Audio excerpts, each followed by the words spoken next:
அனைவருக்கும் வணக்கம். நான் அசோக்ராஜ். ஒரு ஆற்றங்கரை பக்கத்தில் பார்த்திங்க அப்படின்னா 2 மரங்கள் இருந்துச்சு.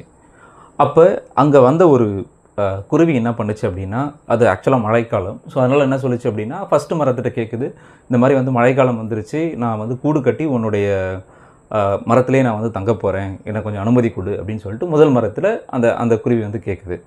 ஸோ அந்த முதல் மரம் என்ன சொல்லுதுன்னா, இல்லை அதை அனுமதிக்கலை. ஸோ அதுக்காக திருப்பி என்ன பண்ணுது அப்படின்னா, திருப்பி அதை பக்கத்தில் இருக்கிற இன்னொரு 2வது மரம் இருக்குல்ல, அதுக்கிட்ட போய் கேட்குது, இந்த மாதிரி நான் குடும்பத்தோடு இருக்கேன், இந்த மழைக்காலம் வரைக்கும் நான் இங்கே கூடு கட்டி தங்கியிருக்கேன் அப்படின்னு சொல்லி கேட்குது. அதுக்கு இந்த 2வது மரம் அனுமதிக்குது. அதுவும் கூடு கட்டி அவங்க குடும்பமாக அவங்க தங்கிடுறாங்க. ஓகே, 2-3 நாட்கள் போகுது. ரொம்ப பெரிய மிகப்பெரிய மழை ஏற்படுது. அந்த மழை ஏற்படும் போது பார்த்திங்க அப்படின்னா, அந்த முதல் மரம் இருக்குல்ல, அந்த ஆற்றங்கரை ஓரத்தில் இருந்த மரம் பார்த்திங்க அப்படின்னா அடிக்கப்பட்ட நிலையில், பாதி அடிக்கப்பட்ட நிலையில் இருக்குது. இன்னும் கொஞ்சம் மழை வந்தது அப்படின்னா ஃபுல்லாகவே அது ஆற்றில் அடிக்கப்பட்டு போயிடுற நிலைமையில் இருக்குது. சரிங்களா? ஸோ இப்போ அந்த குருவி என்ன பண்ணுது அப்படின்னா, வெளியில் பார்த்துட்டு ஏளனமாக பார்த்து சிரிக்குது.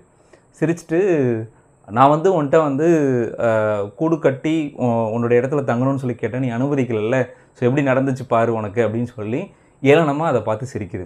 அதுக்கு அந்த மரம் பார்த்திங்க அப்படின்னா சொல்லிச்சு, இந்த மாதிரி எனக்கு தெரியும், இந்த மழையில் என்னால் இந்த இடத்துல தாக்கு பிடிக்க முடியாது, நான் எப்படியா இருந்தாலும் ஆற்றில் அடிக்கப்பட்டு போய்டுவேன்னு எனக்கு தெரியும், அதனால தான் நான் உனக்கு அனுமதிக்கலை, இப்போ நீங்களும் உங்கள் குடும்பமும் ரொம்ப சந்தோஷமாக இருக்கீங்கள, அது எனக்கு போதும் அப்படின்னு சொல்லி அந்த மரம் சொல்லிச்சான். இதேமாரி தான் நம்மளுடைய வாழ்க்கையில் நம்ம யார்கிட்டையாவது போய் உதவி கேட்டிருப்போம்.